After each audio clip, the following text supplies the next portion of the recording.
This is an interesting story because it's all about Jesus cleansing the temple. If you're with this, you're reading this during Holy Week. Palm Sunday, Jesus rides in. The next day, he goes to the temple and he sees they are selling things in the temple. Why would they be selling things? Well, realize people came to the temple. Why? To offer sacrifices.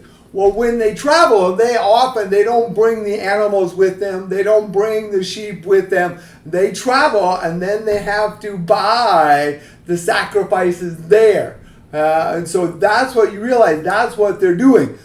Well, where do you buy? You buy out there. You don't buy in the temple. And that's what Jesus is mad about, because the people there, they're taking advantage. When they're traveling, they can charge more, they can take advantage of it, and they're selling in the temple. That's supposed to be a place of worship and prayer. And so it says Jesus made a whip, and he went in there and everything.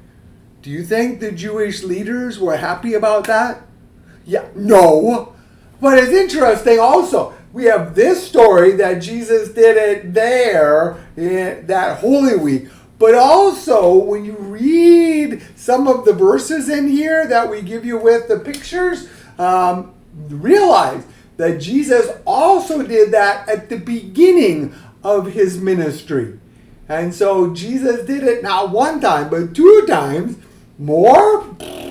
And it says his disciples remembered when it said zeal for his house, meaning he is a house. And so the disciples saw Jesus having zeal for his Father's house.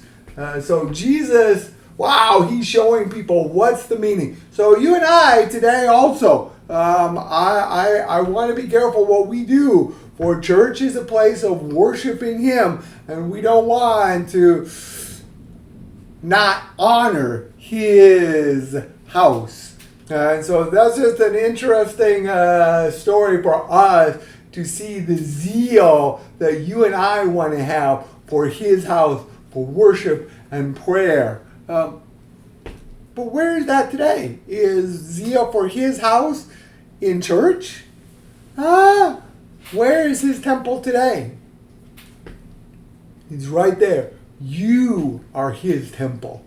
And so this idea, zeal for his house, really means you and I having zeal that we are showing to the world our worship and our praise to him and our prayer through us, through our actions. So realize, when Jesus is talking about the zeal for his temple, he values you and I as his temple. He lives in us. So I pray God gives you zeal and that your life is focused on him and shown to the world.